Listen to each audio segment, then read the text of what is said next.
Yes, sir. We are back with another one. On my podcast today is Jeff Da Illest.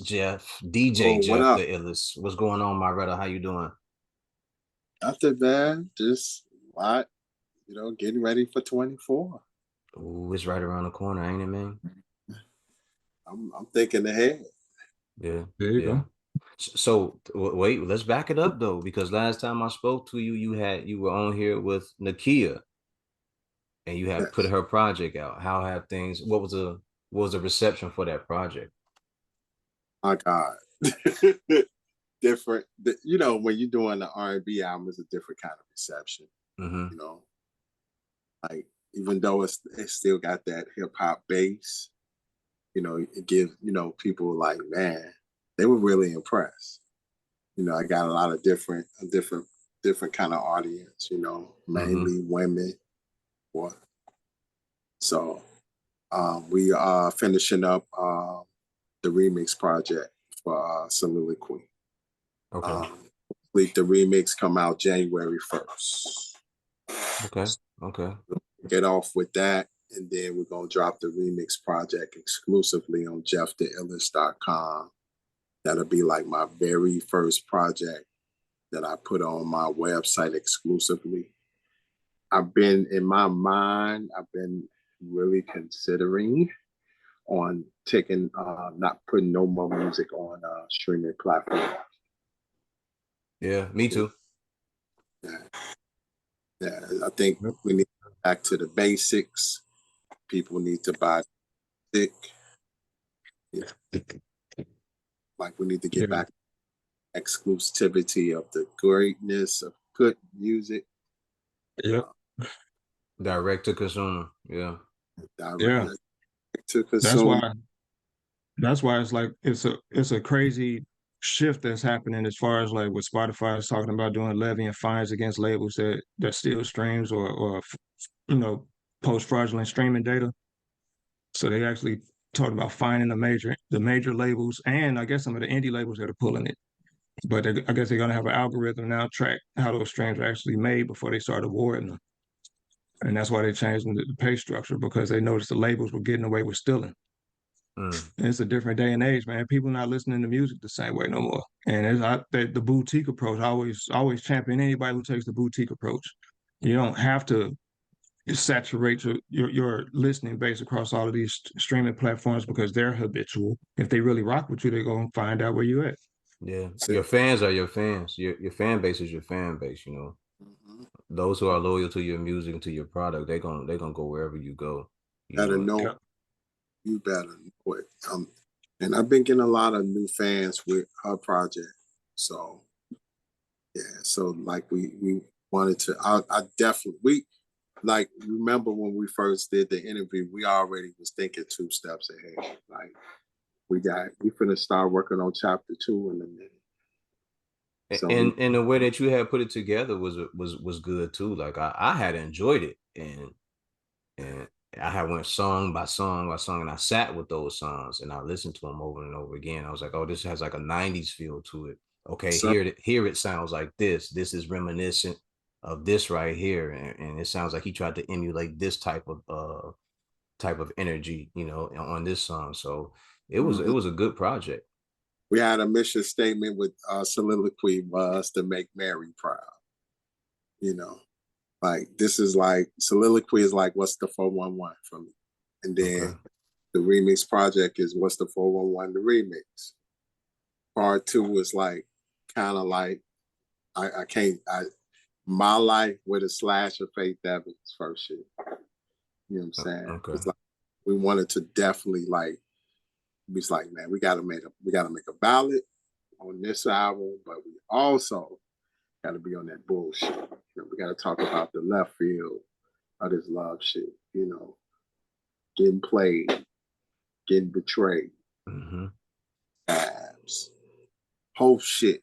You know what I'm saying? Right. Like because the first project was really about the love. Like don't sleep is the love for your city. Temperature is about the streets of what was going on in 2020. Then everything else was about the love. Part 2 is like really about that bullshit. Yeah, but don't forget to have fun on the project too, Oh, man. we got to. The songs of fun, not just like having fun in the studio, but the songs Right. of having fun. Actually, the remix project is kind of the catalyst of part 2. So we did a remix for not beautiful, it's Tonight with an artist down in Fort Worth, Texas by the name of Candy Blue. We got a Temperature remix, all rap remix. So far I got Danielle and I got one of my young artists, Tonio, on the joint. Trying to get one more person. I'm in between Crystal June or my man, one of my mans to do. You know what I'm saying? Because I want it to be, you know, like Brandy's. I want to be down, but from a positive standpoint. Okay. So this is a themed project. yes. And with the way like the R&B landscape is and how it's been the last, I'll say 15, 20 years, how do you navigate that in, you know, in the writing and creation of such a dynamic themed project? Because I think like so much of the music now is more visceral. It's not Right. as sublime as R&B used to be. Right. The thing what I love about when Nakia, me and her have the same mindset, like we wanted to have that 90s feeling, but still give you that 2023, 24 understanding on Right. like, you know what I'm saying? Like, that's why like when we came with Don't Sleep is nothing about no love R&B shit. Like I said, man, you got to talk about where you're from. Right. I'm saying, like, man, tell people, man, what the fuck Fort Worth is about. You know, I like on the interview, I was like, I got a wake up call. The first thing when I told her, I said, yo, talk about where you're from. And the first thing she told me was like, it's separate. You know, like people be putting Dallas Fort Worth together. And right. Different places. And I'm like, really? When we did that listening party, man, them Fort Worth motherfuckers was in there. You hear me? They was in there. It was like, yo, thank you. Thank you for representing Fort Worth to the fullest. Like, you would think the kids a rapper or some shit. You know what I'm saying? She from like one of the forgotten barrel or something. You know what I'm saying? But man, them Fort Worth rapping like, yo, Funky Town or nothing. I was like, shit. They was like, that was not caring about that. It was like Fort Worth or nothing. Hell yeah, because it's an awesome thing when somebody reps where you from and some shine gets to put on it. It's kind of like you said, that forgotten borough, right? So Yeah. we know about Queens and Brooklyn and Harlem, but the Yonkers exist too now. Yeah, Staten. Yeah. You know, hey, fuck it, Connecticut.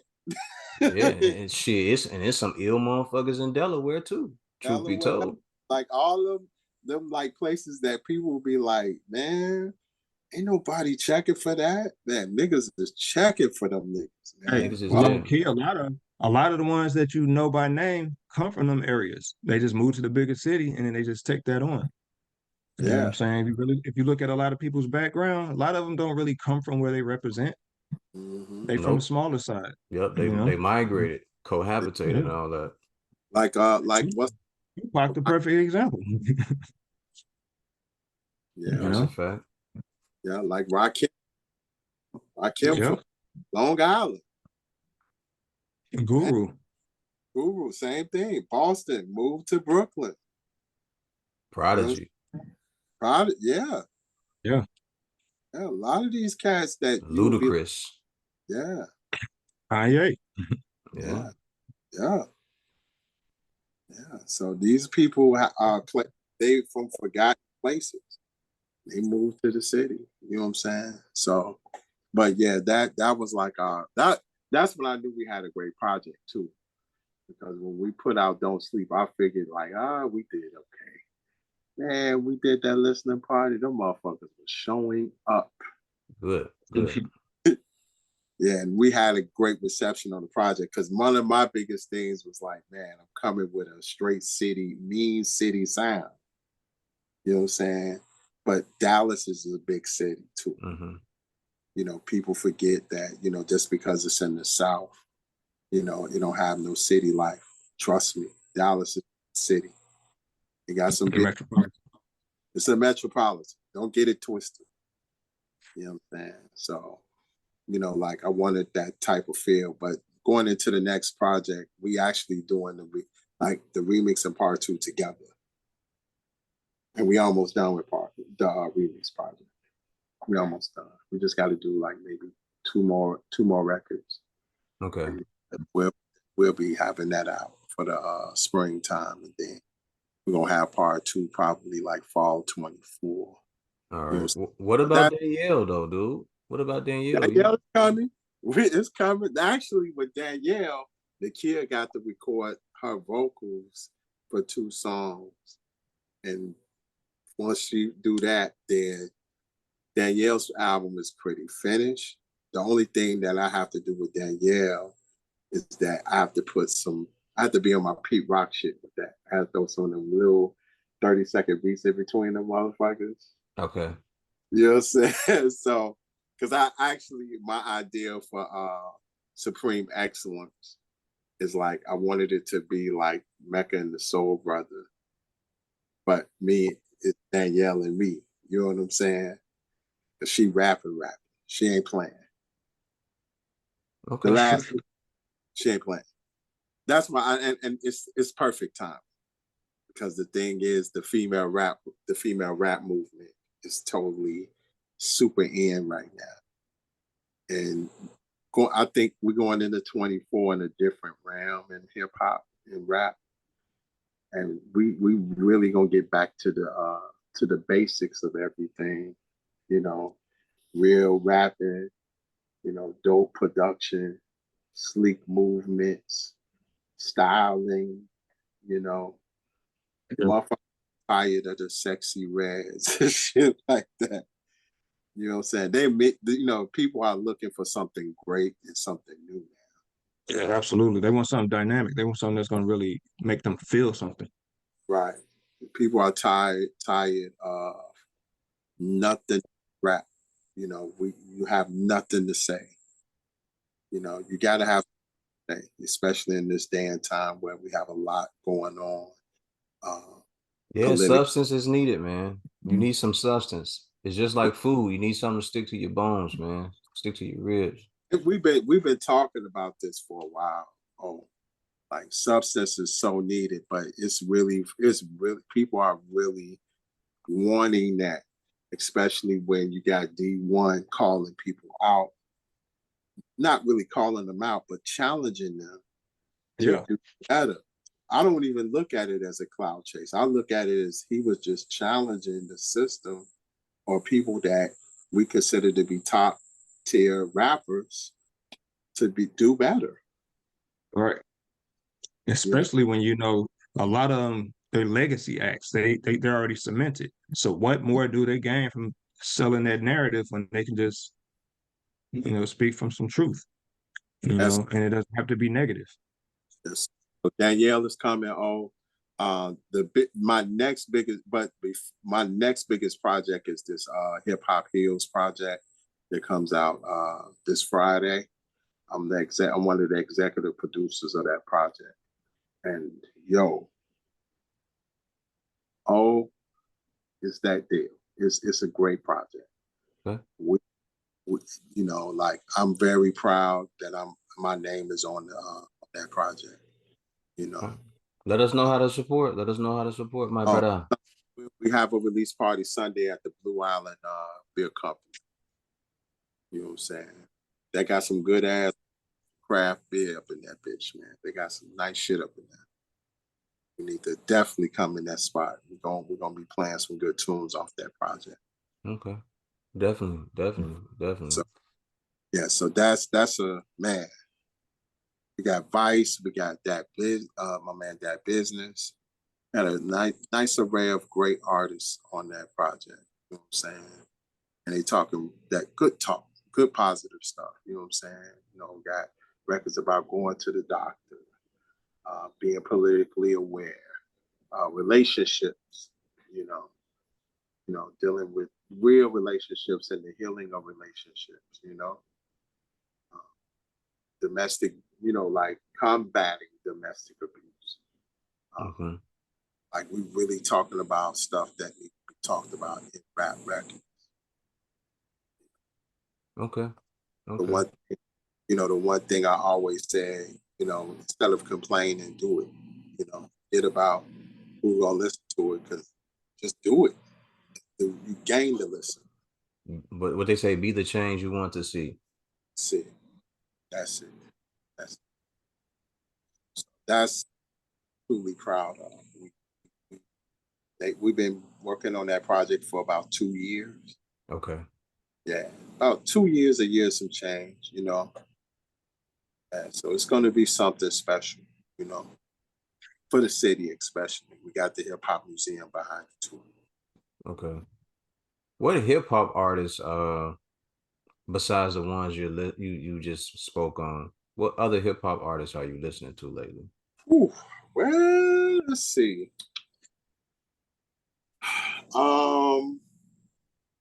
Charlie, my man Charlie, the Charlie tape with my man DJ Ill Digit, Charlie Smarts from Cooley High. I'm looking forward to Rhapsody's new project. I like that Asteroids record. Killer Mike, man. Yeah, Mike. This album here. Yo. Hey. It's a powerful album. My God. And it's like, I listened to it when it first came out. I said, I gotta buy it on vinyl. The more and more I listen to that album, the more and more it's a blessing. Nas, definitely, that's a great album. What else? So, Apollo Brown been acting a fool this year with that Sardines joint with Planet Asia. It's a bunch of, I listen to everything, Brian Browse with the Christian in 6, and he dropped another project called 127. That 127 is really dope. He got Kid Capri, Puff, and a host of East Coast, a lot of New York stuff. You know what I'm saying? That 127 is nice. I like that.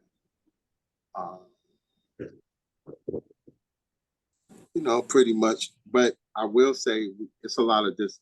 We have a lot of disappointing hip hop. It's hard for me to listen to music right now, and it's not just because a lot of it is trash. It's just because, like right now, like before we started, we were talking about what we were working on. When I'm working on music, I can't. It's hard for me to hear anything. So, right before that Killer Mike came out, I was already writing and doing songs with people. So I haven't finished listening to that whole album. So everybody keeps talking about how good it is, and I'm gonna be so late on that album because I'm just trying to do so much writing and get things done. That Down by Law, you gotta watch that video. That video is excellent, and it's not no frills or anything. It's just Killer Mike in the heat of in the streets. And he in the record store, and he doing his verses at the record store signing, and it's going up. That shit is authentic. I like that type of shit. So your process when you're creating music, can you take in other music and still focus on yours? Because for me, I can't do it. Like I shut everything out. Yeah. Because me being a DJ, I have to be listening to what's hot and what's not. True, very true. That's part of the process. But I have my own unique sound. You know what I'm saying? So I have pretty much concepts way already made. Mm-hmm. Like when I did Soliloquy, I said Mary was my mission statement. Right. So I kind of, like got into that realm. You know what I'm saying? Like, what would Mary do with this? You know what I'm saying?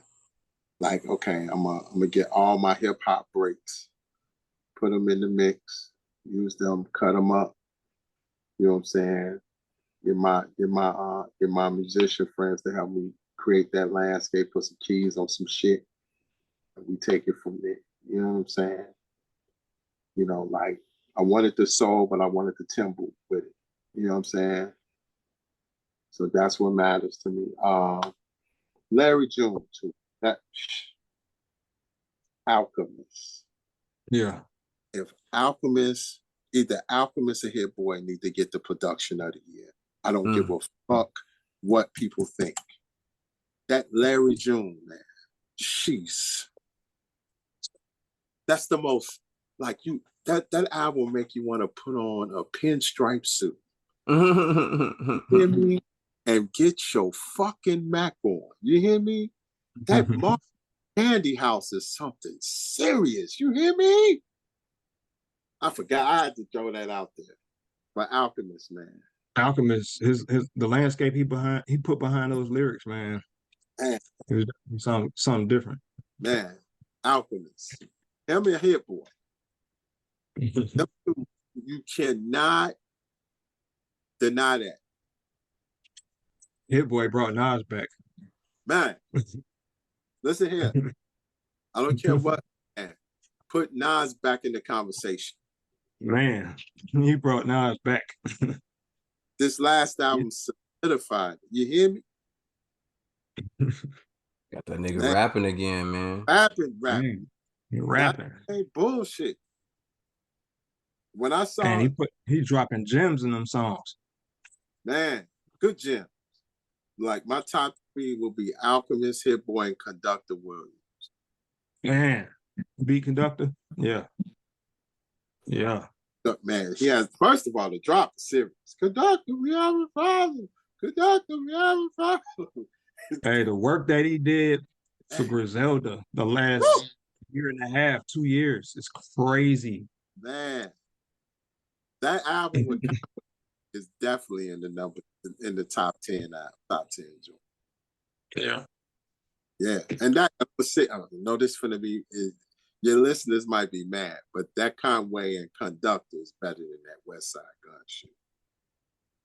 No, I could see how that will be. Yeah, I could see that being a thing.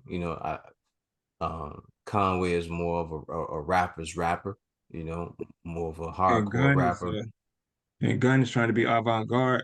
Mm-hmm. Not only he like this album was like, okay, I just want to fit. Let me see if I can fit it.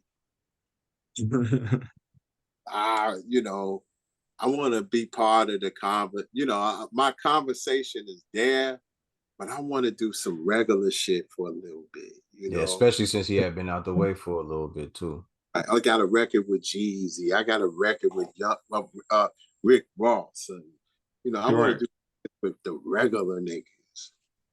And to me, it wasn't that great. I didn't.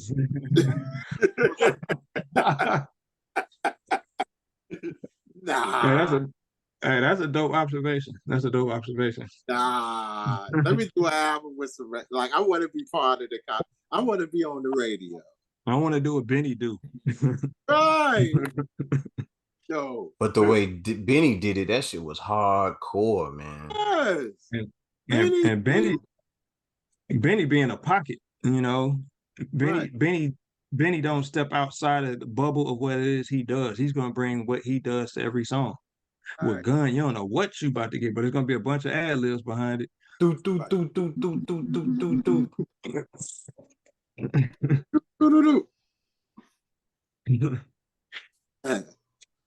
it was like this a drill beat? Nah. Salute Gun, man. Salute that guy, man. He's a visionary for the team.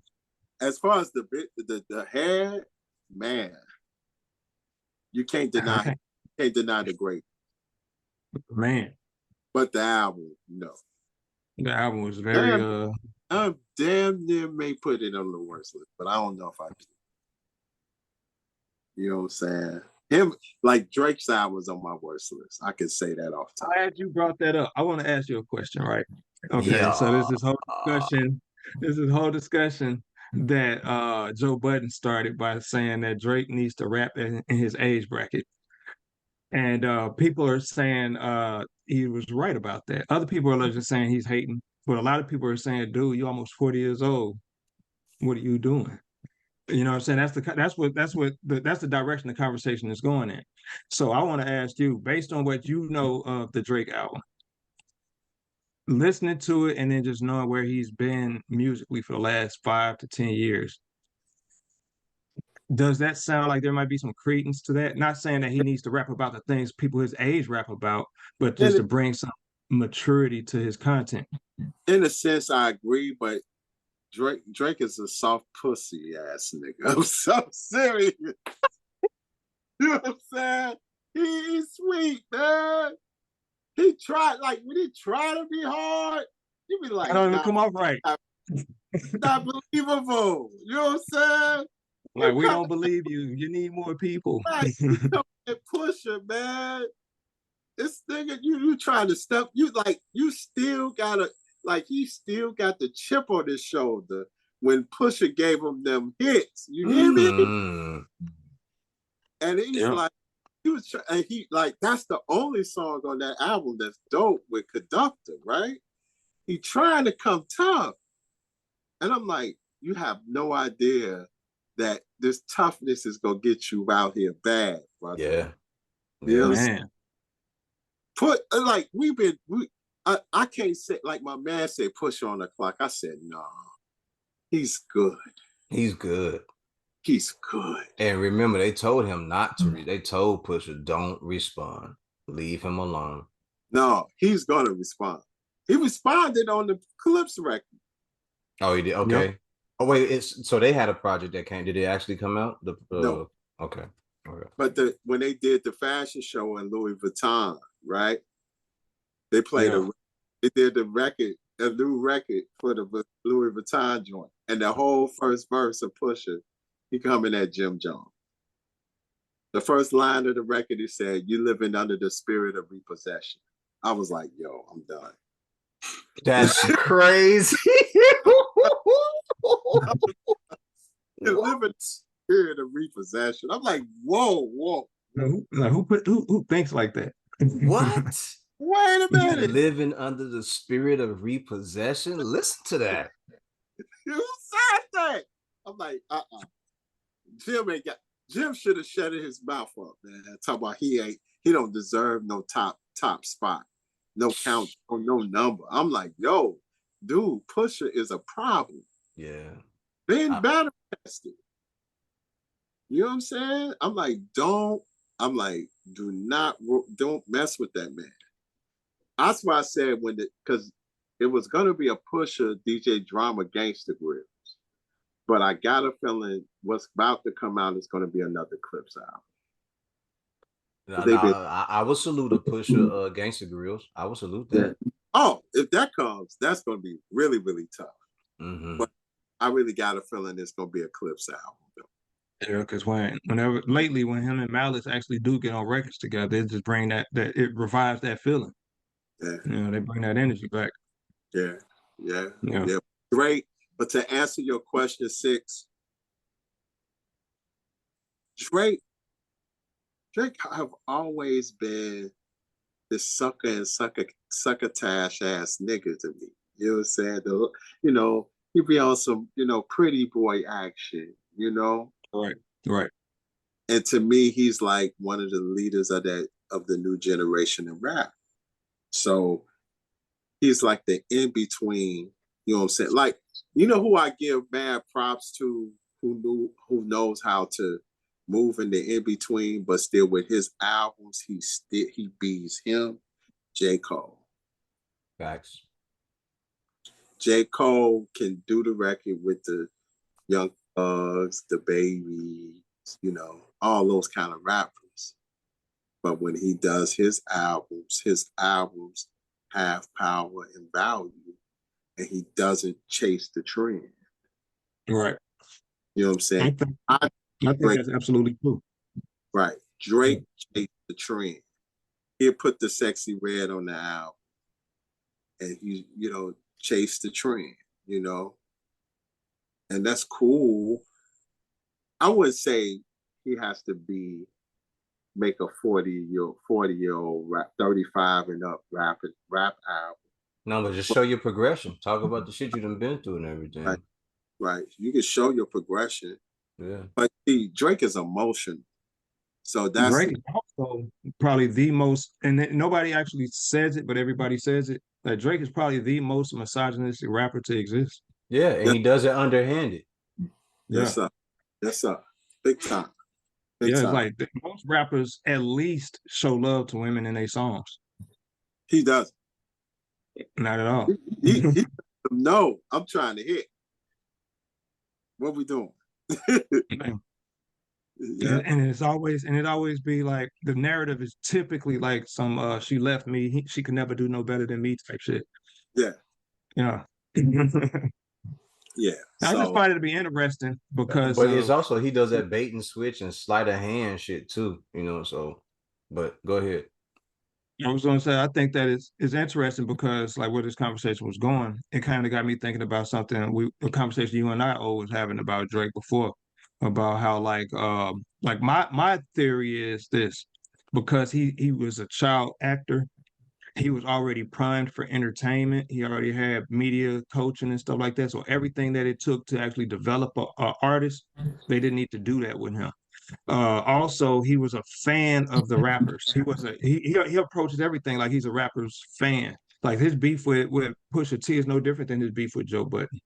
You see what I'm saying? It's the exact same thing. The legends he admired the most, people he borrowed from, don't respect him. And he hurt by that because he was showing up to their concerts and stuff like that and dapping them up. And when he blew up, now he at the top of the mountain. He got all this money, but he's no cooler than he was when he was a child actor. He don't have he's like the Amanda Seals of rappers. You know what I'm saying? You know what I'm saying? He just, what I'm saying, don't have no connection to reality because they've been placed away from the general populace their whole life. Yeah, he been kept out the way of it, like he's not amongst the people. So when he meets and listens to and observes his idols, the Pushers, the Joe Buttons, he sees them based on the music that they created and not necessarily as the men that they are. So when these men who have a different purview because they actually come from the streets, they didn't grow up in entertainment, they kind of have a different approach to understanding this business. So when they actually critique this man or the image he put out, they looking at him like, dude, we can see right through that facade. What are you doing? Right. You know what I'm saying? Like we don't live in Hollywood. Like we go back home. We have homes in Hollywood, but we can literally get up and go back to our neighborhoods and chill out. We could go visit family and blah blah blah. You know what I'm saying? We go back to like Pusha go back to Virginia Beach. Yeah. You know what I'm saying? Like that's the whole thing. Like Drake don't have that. You know what I'm saying? That's why everything is always tied to like his dad's name and legacy. You know what I'm saying? To kind of like make him seem more personable, but he's not a personable rapper. He's like Amanda Seals, dude. That chick is so disconnected from reality. Man, because he's been in Hollywood her whole life. He's been in Hollywood his whole life, pretty much. He was in Canadian Hollywood before he became a rapper. He was they didn't have to put as much work in to make him a star. Because the maintenance had already partially been done, though. And the Degrassi stuff already made his face, recognizable. That's no different than Britney. He's like Britney Spears, Christina Aguilera. Yes, sir. He's rap version. You know what I'm saying? Anybody you could think of somebody, Miley Cyrus, somebody who grew up already in front of the camera. Yes, sir. He was the Mickey Mouse Club before he was this lover boy ass nigga. Yeah. So everybody who questioned him, they're not necessarily questioning him on the integrity of his music. They questioning him like, dude, what are you doing? We know where you come from. You know what I'm saying? And that's why, like it's easy to fall in love with a lot of his hits because it's formulaic. Everybody understands how that formula works. But when we talk about like the content, and we're talking about the actual the in-depth feeling that you get from a rapper who actually been through something, Like, do you he's never relate? going to be able to give you that. Right? Can you relate to it? I can't relate to his problems. You know what I'm saying? Like, dude, he been up his whole life. I Fuck. can't relate to nothing he complained about. All he complained about is women. So come on, bro. Yeah. Someone told me, was like, you heard his new project? And there's no knock on anything that does. I don't. They was like, have you listened to his project? I was like, what's it called? And they was like, this is for for my dogs. I was like, for his dogs. Like, does he mean female dogs? And it was like, no, he talking about his dogs. I'm like, he must be talking about female dogs because dude don't really mess with guys from what I understand like that. Like, that's not his thing. Like So You understand? he is You know the that he's the LL Cool J of our school. say it one more time. Without the battle testing and stuff like that, because LL Repeat it. Say it from the beginning. He is the what? he's the LL Cool J of the new generation. Without the battles, the difference with LL is not only the ladies love, but this nigga will fuck you up on that microphone. he had And the man. He had the respect of the man too. yeah, and he in your career. He in careers. People forget about LL ending careers. When Ice-T stepped to him, over with. When Cannabis stepped to him, over with. The only issue he had was Hammer and maybe Mo D. You Hey, know what when I'm Mo Deep dropped "Let's Go" on him, saying? Yeah, killed him. that was smoke. there That was was heat. there was debris in the air behind that one. Yes, sir. You know what I'm saying? And Like he broke that whole man name down. man. So when we look at LL though, and I say Mo D and Hammer. The reason why I said Hammer is that Hammer, when they came to the West Coast, Hammer was given no fly zones when that To a shit lot of niggas. wasn't invented. Like no fly zone was not invented. It was not heard of. But we find out now Hammer was not playing with motherfuckers. Coming to the you know, we gotta forget, we forget. Homeland Security wasn't happening in 89, 90, 91, 92, 93, 94, 95. You had to go to the gate. Niggas would meet you at the gate, and it was on. You know what I'm saying? And LL had a conversation with Hammer. And Hammer said, man, what you say? You know what I'm saying? People thought the parachute pants was a joke. You know what I'm No, saying? buddy, really get down, man. Because I heard Redman tell some stories. I done heard Niggas, man. quite a few guys say that, man. If you talked about Hammer, if you said his name, he would come see you. They would show up 40 deep. Outkast did an interview talking about when they did a show with Hammer and how he was working niggas out in the back. Motherfuckers was short on his money and he let loose on them. Yeah, Yeah, Andre and Big Boy was like, man, they said I never even thought Hammer was that dude like that until that moment. Hammer was no joke, man. Man, It was he was matter of fact, I heard a story like MC Search just talked about this. He was like, man, Nick Hammer was trying to see me at the UMTV Raps reunion. Mm. Like, man, in New York. Like, hey, man, watch your mouth, man. You talk about my moms, man, I'm gonna fuck your ass up. Yeah, he had smoke for Jay-Z too, remember? Yes, sir. Jay knew what time it was. He cut it out. yeah, he taking them little pot shots at Hammer. Mm-hmm. Everybody that never said something about dude, he show up.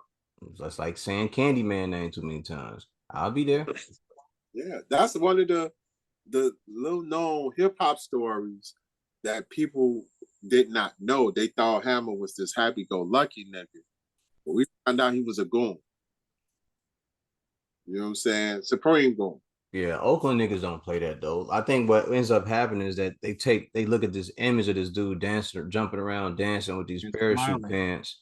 Yeah, him having fun. You know, this was the earlier version of the shiny suits phase. He had the parachute pants phase. You know, Sir, you understand what I'm saying? But sir. that nigga wasn't going, man. He had a team of people behind him, and they was whooping ass. Yeah.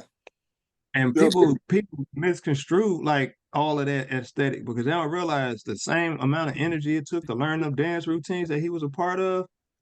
He could whoop your ass with that same energy Yes, sir. and get back to dancing. And that was the whole thing, right? Like, dude, I am literally working out for all this I'm shit. fit. I'm Yes. fit. I'm for Like, the can you not tell? I'm fit and I'm for the shit. And you know who really respected Hammer? Suge Knight. Suge Knight Mm-hmm. didn't fuck with Hammer. Suge Knight was like, man, that's my man. You don't want none of these problems with this dude. One small run in, and they wrapped that up. Quick. 1, 2, 3. Yeah, No. break. That's it. That's Like I it. know this problem could be solved. Let's go ahead and patch this up. Real quick. You know what I'm saying? No jokes. Yep, Like, let's move man, this right along. what's him had to call Real my good. conception? That's my conception was no my conception was the man in LA. When you call my conception, things got handled. Say, man, Hammer fucking shit up. We gotta do something. They have to pay that man, pay Mike to take care of business. Put a fire out. Cause man, Hammer had niggas humbug Yeah. every Salute to them Oakland niggas, man. You can't play around with them, man. I'm sorry. We don't do that. These people sell records out the trunk. We Yes, ain't playing sir. with them. Yes, sir. These are businessmen. These are Man, businessmen. You fucking with their paper when you mention their name like that. man. Hey, man, you know what's crazy? Speaking of Oakland, nigga. You know what thing I respect about Oakland? Man, Hammer, Short, 40, all them niggas got bags on their own. And they never stepped on each other's toes. No, sir. No. Was Richie Rich from out there too? Yes, sir. Big bank. Like these niggas had bank before they signed on the dollar line. Yep. All out the trunk. Straight from the trunk. And listen, they ain't even signed with a label unless like it had some power behind It had to. I it. mean, That's how a lot. you're talking about niggas that was making like selling $100,000 out of a man. Yo, Yeah. At that time, like that boy E40's deal was one of the best deals I ever heard in my life. So when they broke down his deal, it was crazy. So they said, we let E40 get 150,000 units on his own. So that means BMG was pressing his records for free. They said after the 150,000 units are sold, our deal kicked in. So not only he was making money from the top, that's a lot. but he still had the point system and everything later on. Still had the point system. Think about that. 150,000 units, a CD is like maybe $15, $16. Right? Yep. He was making half at the time. And he could have sold them bitches for $10, $12. 150,000 units, that's sure. So he was getting P&D for the damn near for free.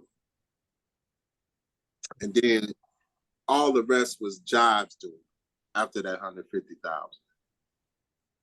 He was clearing big bankroll. When I heard that, I was like, oh, and they don't still get to talk. You know what I'm saying? No, they should though. They should. We try to sit around and talk about all that because we already know who the majors is in the game, and and who had the longevity and all that. But when we sit around, we try to talk about the DJ Quicks, the Easy E's. I mean, not the Easy E's, the E40s, the Richie Riches, the Corrupts, the Dazzes. We try to sit around and talk about them. Young Bleed and all the rest of those guys, Spice Ones and all that, because those guys are integral to everything that is hip hop, not just on the West Coast, but in hip hop for real. Because what they did contributes to us moving the needle forward, moving the goal line forward or whatever. Even hieroglyphics. Yeah. Right now. Yeah, absolutely. Right now. Like, man, Hyro, man, them boys getting bags. You hear me? They got their own festival. Bags. I knew they was making a bag when I went to see Little Brother when they first came to Chicago off that listening album. They opened for not Souls, but for Hyro. Listen, when Hyro, like when we got to Metro, it was a sold out show. 95% of the people in there with hieroglyphics tees. 90%. That's crazy. They was in their dip. You know what I'm saying? And they're like, man, when you go on their website, they got hats, tees. They were the king of merchandise. They got hats, tees. They even had sneakers. They had Air Max 1s with the Hyro sign. Wow. I would have liked to see Alcoholics make a couple more albums, you know? Yeah, they still had it. You know what I'm saying? Just, you know, it's going through business ships. But for the most part, Hyro. Yeah, it's certain acts from that era that actually just off the back of their work ethic and the structure of their team and how they actually, I guess, laid the foundation for their career. Most of them could just tour for the rest of their life and they're good. Like Hyro, you know, they didn't rest on, hey, we had this moment. They say, you know what, these are the people that rock with us. Let's keep on feeding them. Let's keep on feeding them. We're going to cement our legacy that way. Whereas you got a lot of artists, they try to make a comeback so they could be something that they never was. You know, Hyro's just sticking to the same formula. Yes, sir. Yes, sir. But all together, man, it's just good to see some of those guys still able to get out and tour, put out albums, and then have support from their music by touring, by people showing up to these festivals and everything like that. Yeah. The concerts. Absolutely. Like that's what I like to see. Because hip hop artists, we've talked about this before, Six, and I think we did too, DJ Jeff Da Illest. Hip hop shouldn't start when you reach 40 or 45. We shouldn't just go into retirement mode or get away from the game. We should be able to just tour and put out as many albums as we want or as the artists want, as long as they have the back and the currency through fans. You know, like they should still be able to get out there and do what they do. Oh, and I just said this to the kids I teach. You know what I'm saying? And I have a big disdain for our young people, right? Because they have this mindset that hip hop is a young kids game. And I have to tell them, we are the only genre or culture that sits there and plays the ageism game. You know what I'm saying? You don't see that shit in rock and roll. Rolling Stones is touring right now. Sellout shows. Nobody is saying nothing. YouTube, Kiss, Aerosmith. All those people go out and do shows. Matter of fact, my son coming with me, and he liked the shit. You know what I'm saying? So Madonna's still traipsing around here like it's 1985. Man, you better hear me, Sick. When we look at this hip hop shit, we start putting brackets and stuff like that. Yeah. No. Be trying to put a whole structure around what people can and can't do, man. That shit is crazy to me. I think that's why, to kind of circle back on the point of the original conversation, that's why I think it's important that people understand the context of like asking Drake to rap to his age. Not necessarily saying age his raps, but kind of like show that it's cool to be an older dude rapping. You know what I'm saying? As opposed to being an old dude who pretend to be a kid. But it go back to what I was saying. I believe that because he has no real world experience, he can't dig into that bag to show that growth. No, he's no. He Only just don't have it.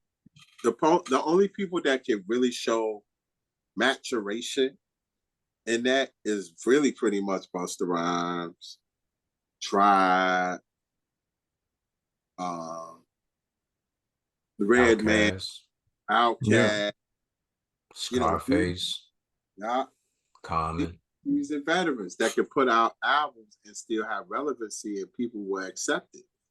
Yeah. Drake ain't gonna do that. Drake want to stay in the line, and I have him. Like Ross could do it, but the thing Ross is that content for me. I think he has one gear. You know what I'm Right. saying? So to get him out of that pocket and say, hey, we need you to kind of switch it up a little bit. Right. You know. And that's what I've been saying. Like, can he get out of that gear?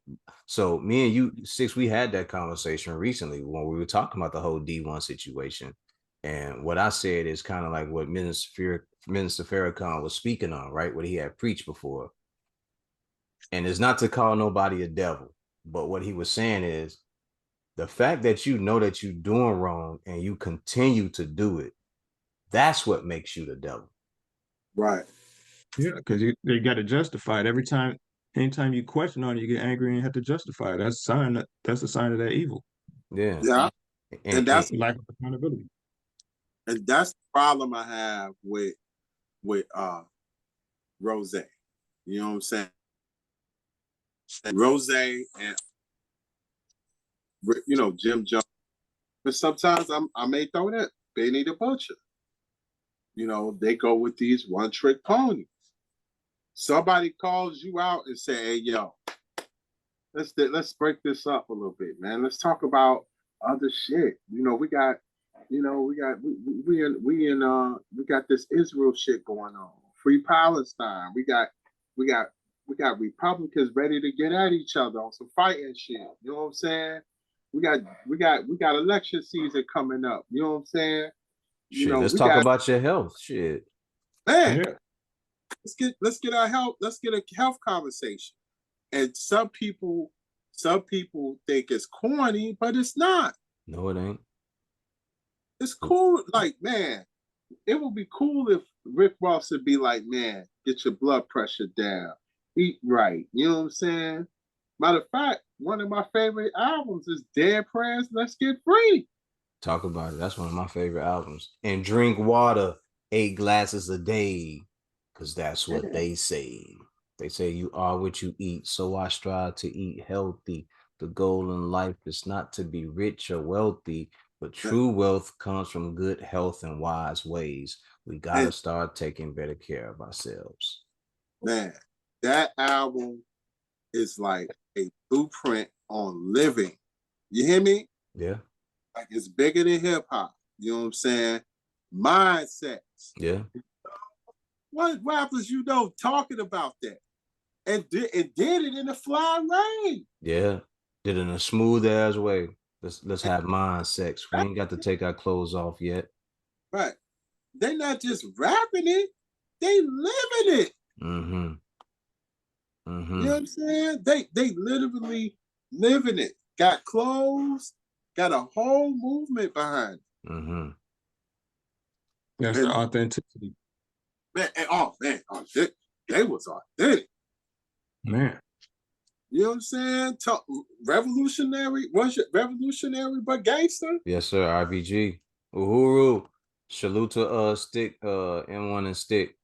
Man, that was something dope. And it hasn't been like that. It's like, to me, it's like anytime you have rap or hip hop that represent that consciousness, and we see the shift come, right? But when they start seeing that shift, powers that be like, don't do that. Like, we need some twerking over here. Bring those twerkers. Right. Nigger it up, nigger it up, nigger it up. Bring the niggas in. You know what I'm saying? Gotta talk that gun talk. Man, where the shooters at? Bring the shooters. Right, You right. know what I'm saying? We gotta run that. We gotta We gotta talk run about that play. money. For real. We gotta Yeah. get these strippers out here. And that's that. And that They do that when they start getting hot on them, they try to cool it off with that. when that shift happens, like every time. Every time we start educating, they like, no. Let's sample. Where the samples? Where the Right. samples? Get the samples in Where here. man, they do whatever it takes to keep our people from not being free. Like, man, every time. Like, cause okay, we got Dead Prez, right? Most Def, right? We got who else? Talib. Refraction Attorney. We had The Roots was having time. Common. You know what I'm saying? That whole era, you know what I mean? They was raising the consciousness and it was hitting the mainstream. It really was hitting. Like them motherfuckers was on the radio. Man, on the radio. They playing Common, Come Close with Mary J. Blige. You hear me? Not just that, they was playing The Light. Man. Yep. What was the one that DJ Premier did? Do it.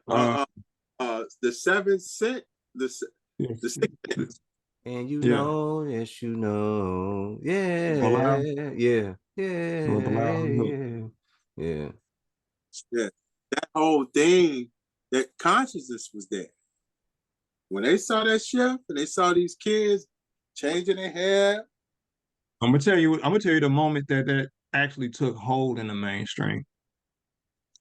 And you can trace it back and you can look at it as thorough as you want. Because prior to that, you had Dr. Dre was running it. Mm-hmm. Dre was running it with Eminem and 50 Cent. The year that College Dropout came out, it's the year when they wasn't gonna fuck with that in the mainstream until College Dropout drops. I feel like it was a little bit before that though. I feel like it was when Ruckus when they did that Ruckus Records, when Eminem and was Redman and they did that whole what was it, Lyricist Lounge? Yeah, the Lyricist Lounge shit got real heavy and that rotation kind of set that off to me. That was the catalyst for it, but the thing that really gave them the confidence to start signing those artists and actually putting those songs on the radio was songs on the radio that sounded like they could compete with what Kanye was dropping. And then you had the Brown Sugar. Yeah.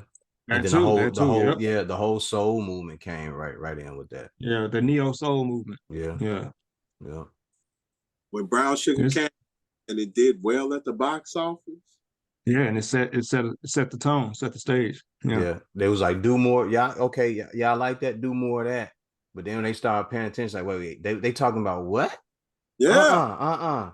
Sambo, hit the Sambo alarm. Hit the Sambo alarm. Bring Lil John over here. Wait. You can't hide that. Because think about this, and I'm gonna go back a little bit. Okay. Like, I'm from, like, when I was in my going in my preteen era, like 11, 12, and 13, you had Self-Destruction, Public Enemy. The Stop the Violence movement was on every album, right? You know what I'm saying? You had School Days, you had Different World, and all those kind of shows to get kids to think about going to college. We had BET when it was real deal. You had Teen Summit. Yeah. You know what I'm saying? Teen Summit. When Teen Summit came on, it came on right before Soul Train. Yeah. Yeah, that shit was dope as fuck. And it had good, relatable topics. You know what I'm saying? In fact, I always tell people, I wanted to be this super duper MC. I tried to rap. After I saw a show, Teen Summit show about the entertainment industry behind the scenes and talked about how much money they was making, I was like, man, fuck this rap shit. After something. And Teen Summit was that show. And like those things were happening. About 93, 94, they was like, we gotta stop this. Yep. and Switch it up. they put out the Chronic. And then you think about the movies like Boys in the Hood and Menace to Society. You know South what I'm saying? Central. Those South Central, those become more normalized. Yeah, it was a concerted shift. It wasn't just one thing. Man, It was everything all at once. like you look at like, and I love the Chronic, and I did a whole class on it. I love the Chronic. I thought the Chronic was one of the best albums ever made. You know what I'm saying, of that time, right? But what that album, when we look at the con of it, what that album did was shifted hip hop into, it was cool to talk about smoking drugs, smoking drugs, smoking weed. You know what I'm saying? The album had a marijuana leaf on the album. It was revolutionary. It was so different. It was the antithesis of everything that hip hop had tried to work to become up to that point. Right. Even the underlying message wasn't what the last NWA had on it. You know, Right. it was like way more in the streets Right. than prior albums. Way in the and it was like, man, when that album came, the whole game shifted. When I say the whole game shift, whole game shift. You know what I'm saying? It They, influenced the sound, the content. Like yeah, if you're gonna put out an album now, after this album drop, you got to talk the most visceral gangster shit you could think of in order to get these people ears, for them to believe. sir. A rapper that don't get a lot of recognition, or well, I ain't gonna say recognition, that don't get talked about a lot. Elza. What do you think of Elza? Man, problem. Has one of the illest pens in the game. I Mm-hmm. think Mick Fack said, man, everybody else can get it except this man. This is the person I'm afraid of. Mm. Elzai, first of all, Elzai a lot of props because he's from the D. And they look, every time you say Elzai, they always put him in the Slum Village category. And to me, when they put Elzai in Slum Village, they became somebody to talk about lyrically, from a lyrical standpoint. Because production wise and beat wise,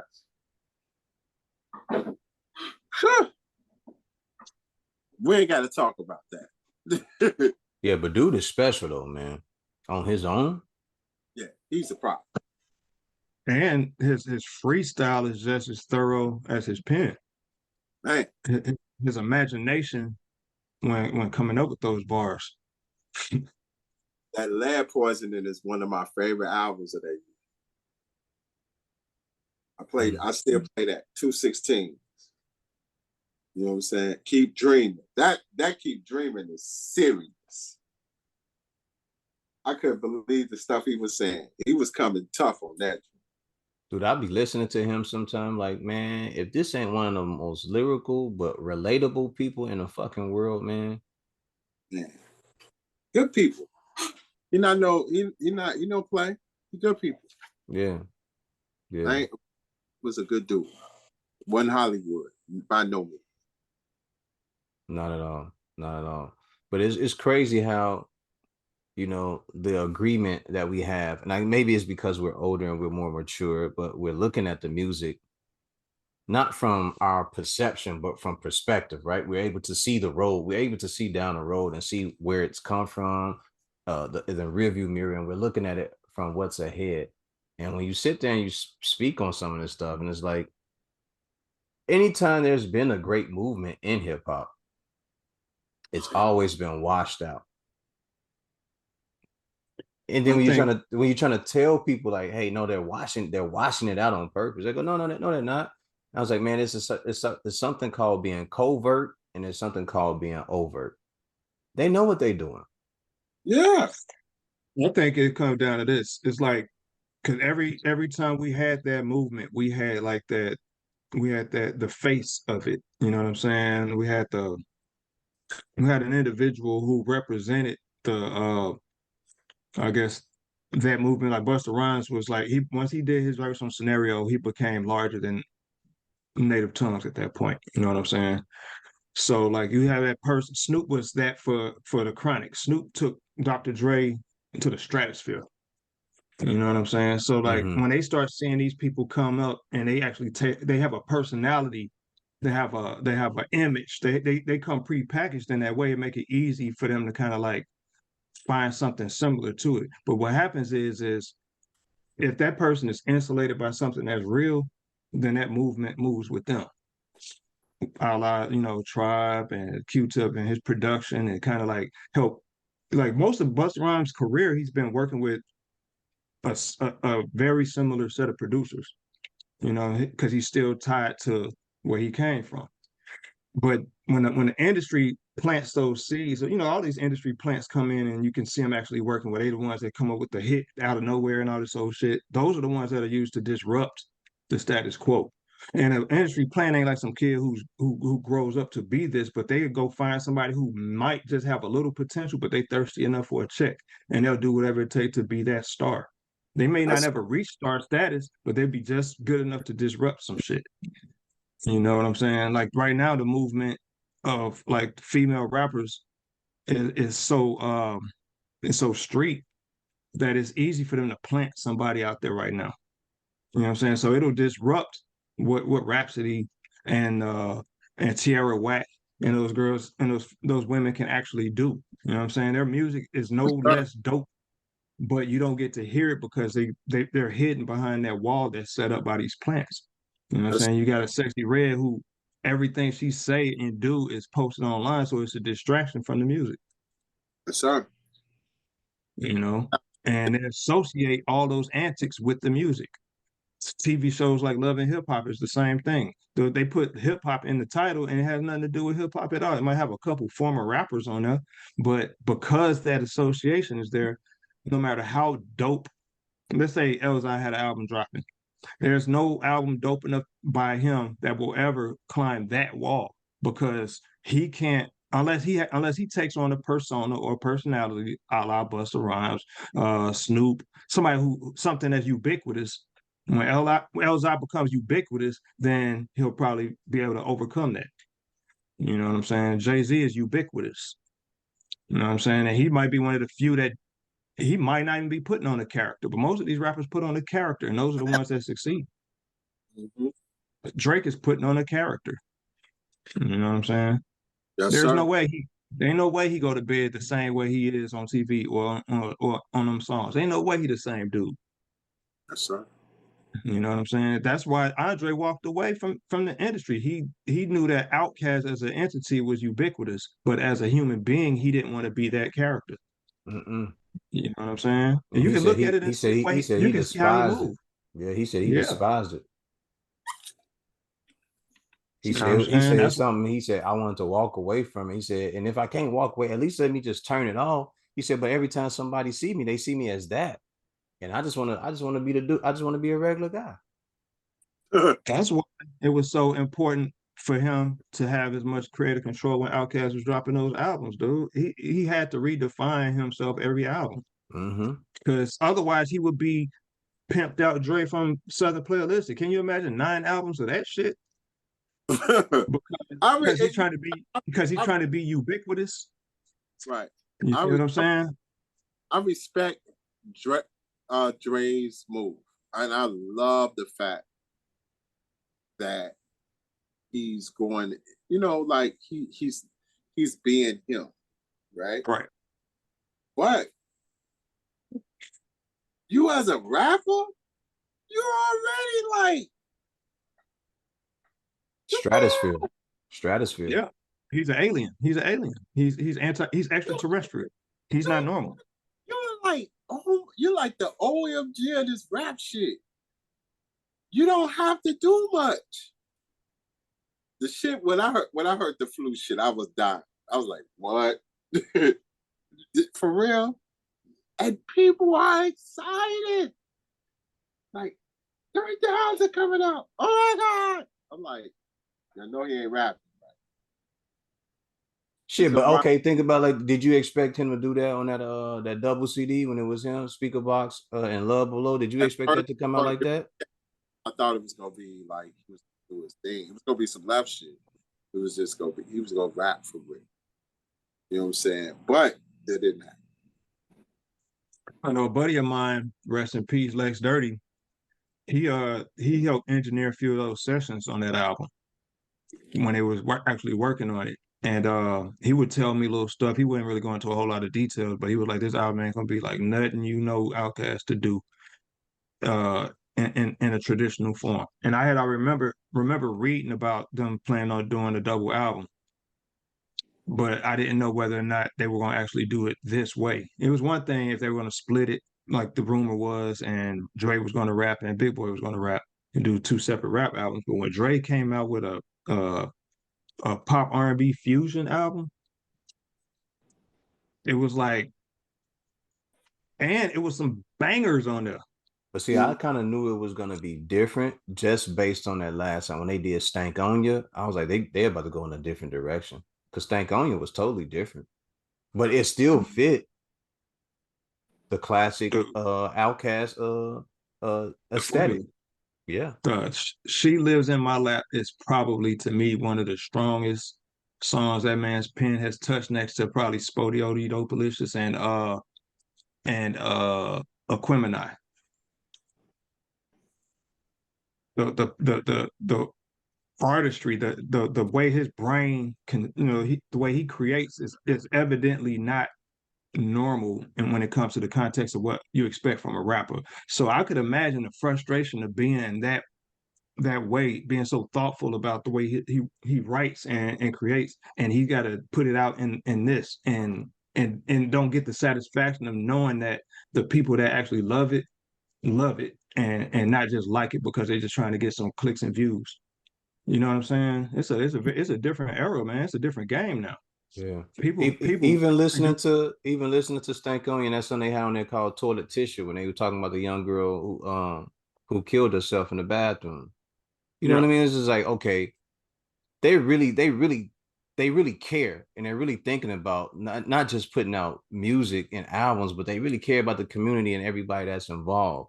And you could just see the progression and see the turn and the update in the way that they approach the music and the The landscape of the music messaging the landscape of the music they were using, the instrumentation and everything.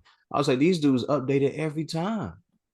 every time. Every time. So what was they really expecting when they got to the double CD, speaker box below, speaker box and a love below? Like to me, I was like, okay, I expect that. I expect Mm-hmm. that. And then I said, I expect kind of, I told somebody back then, I said, I'm expecting Big Boy to go in the direction of some EDM. I'm expecting him to go into some bass heavy type of shit because that's what the speaker box sounded like. Mm-hmm. And then he pop up, he doing songs with I forgot the name of that group, but I was listening to that shit. I was still fucking with what he was doing. You Talking know what about I Purple mean? Ribbon All Star. Was it that Yep. or was it the white group or whatever it was? I can't remember the name. Um, I can't remember what it was, man. But I was fucking with all of that shit just because the nature of their music grew. It didn't stay the same. It wasn't just we gonna sit here and talk about some player shit and fucking on hoes and everything like this. We about to keep knocking it out the park and keep pushing it down the field. And for me, I love that because it's progression. People Right. forgot. People forgot that I birthed so much stuff. Like one of the things that people forget that Janelle Monáe was under the Big Boy era. Yeah. You know what I'm saying? And signed to Bad Boy. You know what I mean? So she, like they birthed a lot of things. I'ma listen to the album, but I was just at first I was like, I'm listening to Ron Burgundy now. The fuck. You know what I'm saying? That's I'm like, funny as hell. Oh, that's hilarious. you know what I'm saying? I listen to Ron Burgundy in this motherfucker. No. Hey, hey. I told myself I'm gonna listen to it with neutral ears. I'm not listening to it as though I'm listening to an Andre 3000 album. I'm gonna listen to it like I would if I'm just digging for records. If I'm just going, if I'm going to a record shop and oh no, what's this album? Pop it on, listen to it, see whether or not that's something I'm gonna cop. The album, That's how I'm gonna listen to it. the album I was talking about was Boomerverse that Big Boy did. Okay. That was his EDM album. It was somewhere in the realm of that with just real hard bass lines and everything. But it wasn't like it wasn't EDM, but you had to check it Okay. out. Maybe I'm wrong, but I was fucking with all that shit. I think the other one was I like Vicious that work Lies he and did with Dangerous Truths and shit like that. Like he had some joints. I Vicious. like the work he did with Sleepy Brown. The last one he put out with Sleepy Brown, that was pretty dope to me. 2020 was that the 2021 joint?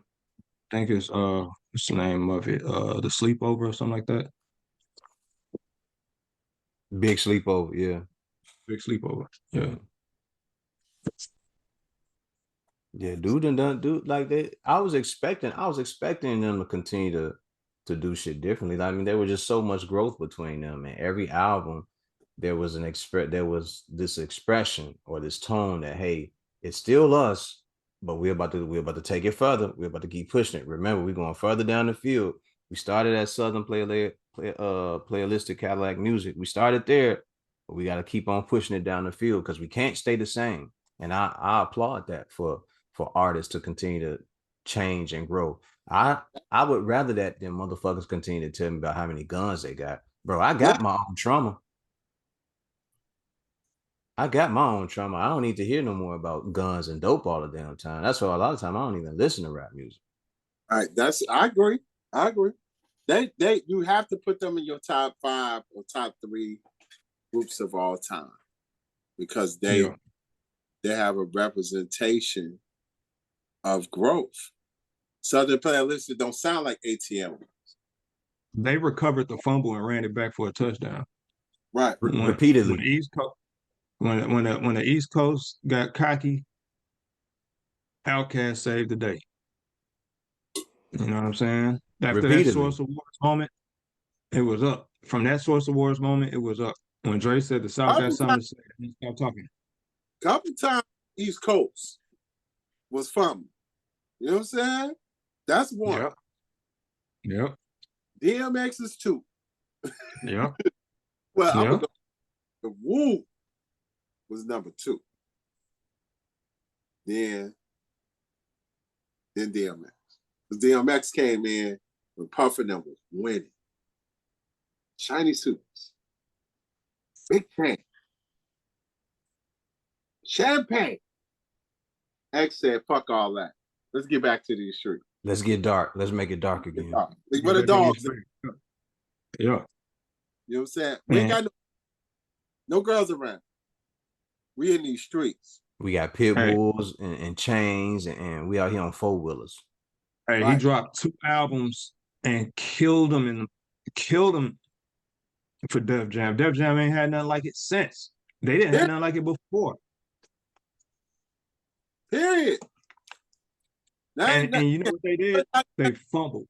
Hey, nothing like that since Warren G. Nope. Warren G. And shit. He saved Def Jam. Yeah, he did. X and set man, put them on the map. What rapper you know dropping 2 albums in 1 year at the same quality? And carries the label through to 2 years. Right. The only person that come close like that is Nas. He doing that. He did that twice. Yeah, with Nostradamus and No. He did the current that run with him. Yeah. Oh yeah. Disease 2 and Magic 3. 1. Okay. The Magic 1 and King Disease 2. Mm-hmm. Then he did, recently he did King Disease 3 with the Magic with Magic 2. Then how many Magics we got? 3? It's 3 of those. It's 3 of each. 3 of each. Okay, cool. And he did Magic 3. And he did it. Hold on. Which one? Which one? Let me look at. The one he just put out is the That's Magic, right? last Magic. Yeah, just the third Magic. Hold on. Let me look it up. But early back in that area, while you looking it up, back in that era, Outkast had been just going right along, blazing a path that entire time. Platinum every time, platinum, platinum, So platinum. that's a lot. That's a lot of pressure to be under, though, man. Because not only are you delivering on a gamble, but you gambling every time you put together an album. You know what I'm saying? Bombs Over Baghdad, they would dude, that's the biggest experiment musically that they actually made on a single next to Elevators. Yes, sir. King Disease 1, King Disease 2, and Magic in 1 year. King Disease 3 and Magic 2 in 1 year. Okay. I'm gonna put, and then I'm gonna put Magic 2, Magic 3 on my top 10 at all. Mm. And King Disease 3. On your top 10. Yeah. When you say top 10, you talking top 10 albums? 23. Oh, okay. Of the year. Okay. Just make you got to clarify, brother. You got to clarify. Magic serious. That shit cold. I ain't saying that. I'm just saying when you say top 10, you got to let me know if you're talking about shit, all shit. time or just this year. You know, that's a big statement to say. This shit. Okay. 23. 23. We got some. I know you were talking about producers earlier. And you're talking about Conductor, talking about Hit Boy. Any I guess lesser known producers you really checking for?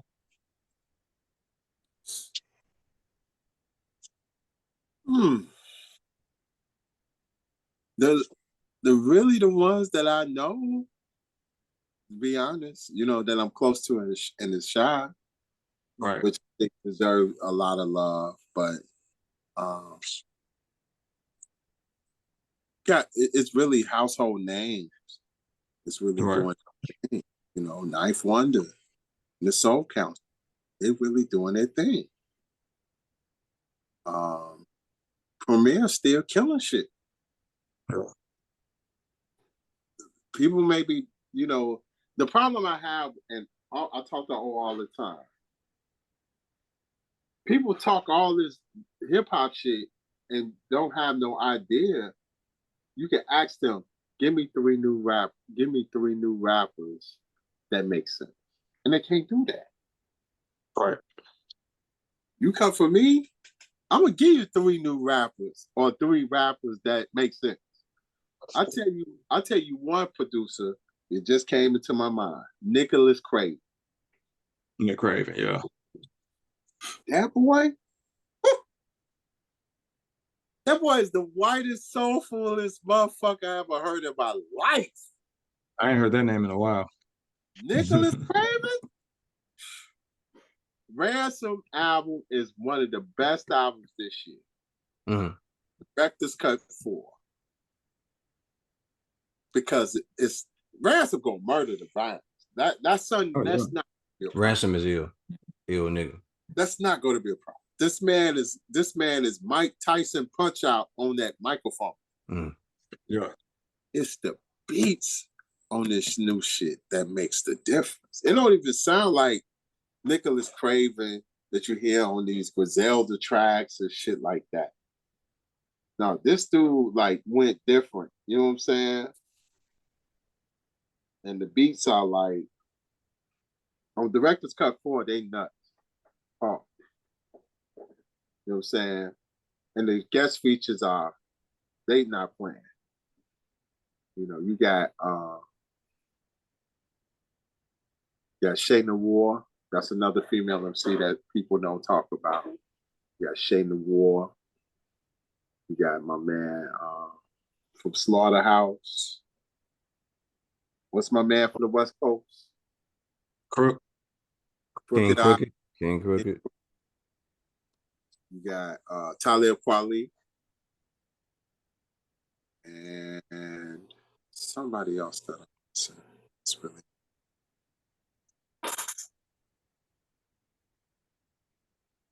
It'll come to me. But Director's Cut 4 is series. And Nick Craven is from Canada.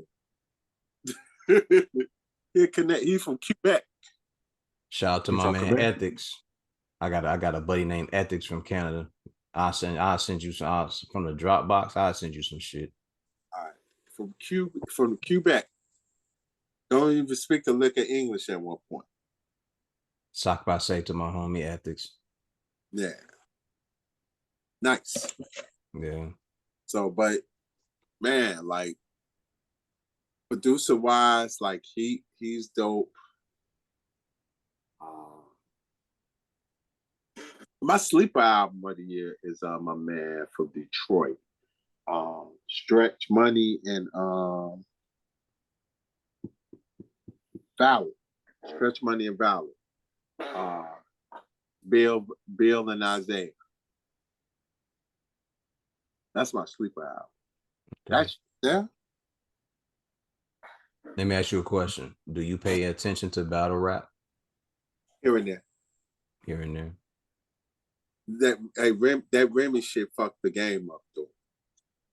It was a look she was looking for, because she had been trying to put that shit together for the ladies for so long, and it wasn't going the way that she wanted to. So when she introduced the guys and they started, coming on her shit and like throwing down, giving out heat, it grew it to the where she wanted. But then when they did that shit recently about her husband, about Papoose cheating and shit like that, when what's her brother name?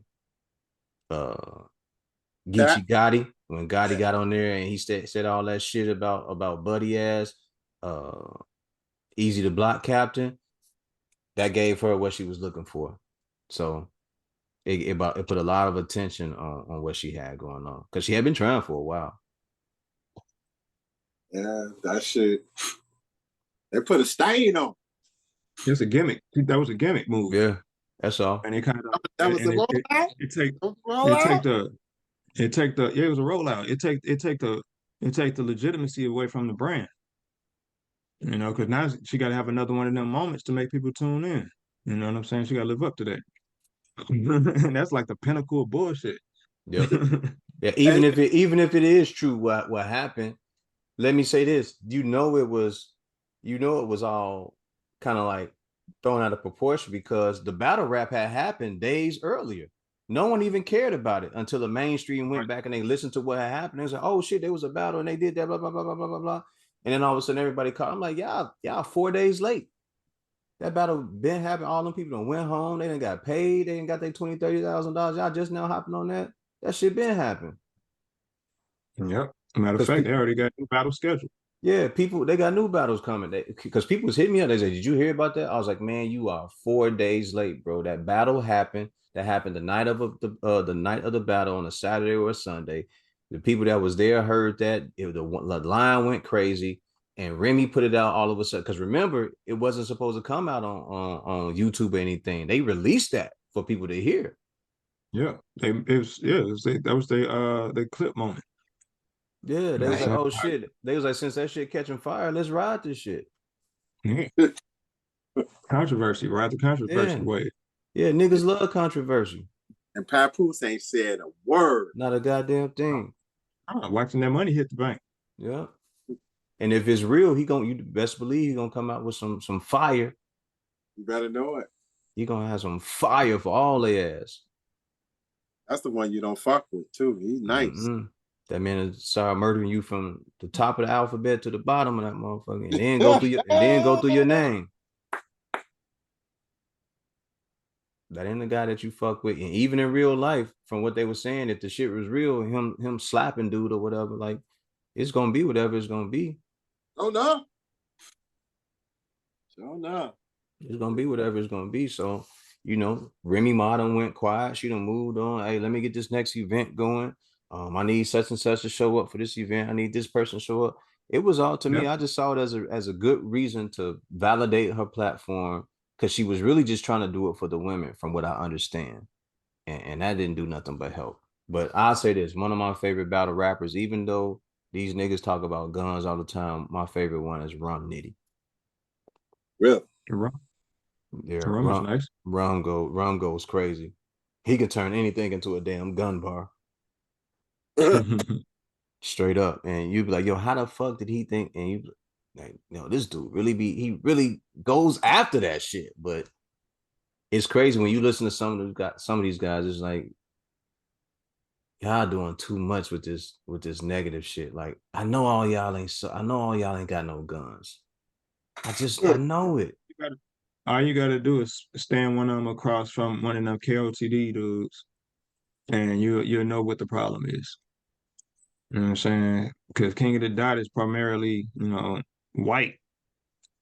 So you stand them across from anybody from any other section, and you'll hear the difference. It's content. They starving for content. They don't have the content it takes to actually strengthen those bars. You take the guns out of the bars, or how many packs they move, how many bricks they move out of the bars. You kind of stand there across from a dude who don't really know what he's talking about. Yep. And You know what I'm saying? now you sound like a child playing with grown men. With zero vocabulary. Yep. Wow. Yep. When I be listening to it, and you hear the inflection and the tone of their voice, like, a motherfucker from the street when you hear it. Like okay, that he did that. Like, you can tell, like, oh, he just talked about the smell of crack. He just said that. And then the other guy comes, when I hit you with this 4-5 boom, and you like, yo, fam, no. My gun's so big. How big is it? You like, come on, bro. Man, I love bars though. Bars is the best shit. You know what? Who from Chicago who don't get a lot of? We need to get on here too. Quasar. Quay, Yeah, he on the West Coast now. Let me see if I can hit him up. that motherfucker said these veterans better get ready for severing and blood shedding. Fuck a gun when I'm finished. There's no bodies to place your lead in. Beheading the beast with sharp blades that's so heavy that when they touch you, they crush you before they even get a fucking chance to cut you. You ain't fucking with Quasar, vocally spit y'all with 8 bars.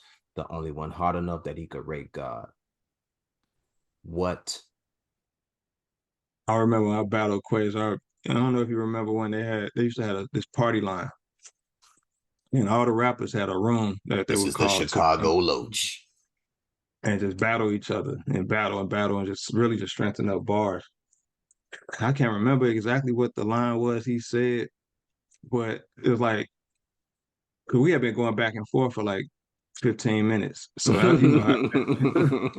But he said this bar, it got weird as hell, man. Everybody just like, this nigga, he just different.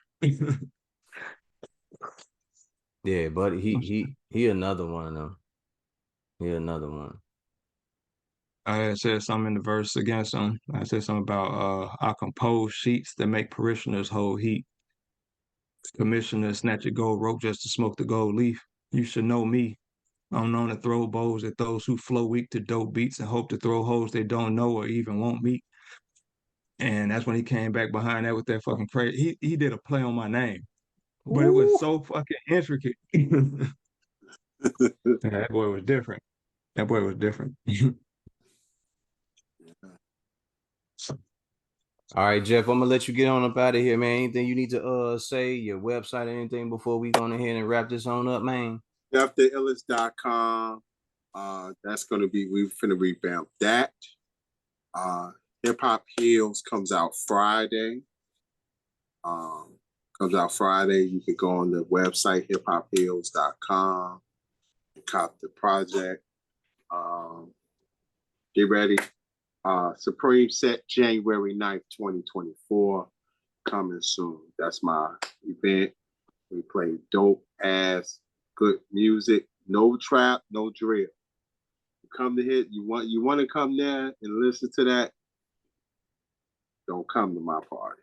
We got discriminating tastes, and then we good with that. We fine with that. We're okay with that. We okay with that. Yeah. So January 9th, the Supreme Set, we back.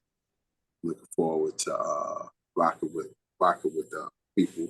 Our very first guest is my man DJ Wildchild. So get ready for good music to the core. All right. Word, Big Bird. And with that said, ladies and gentlemen, Remember the mission statement when you're striving for greatness. God never puts you in the driver's seat if it's taken. We out of here, man. All right. Peace.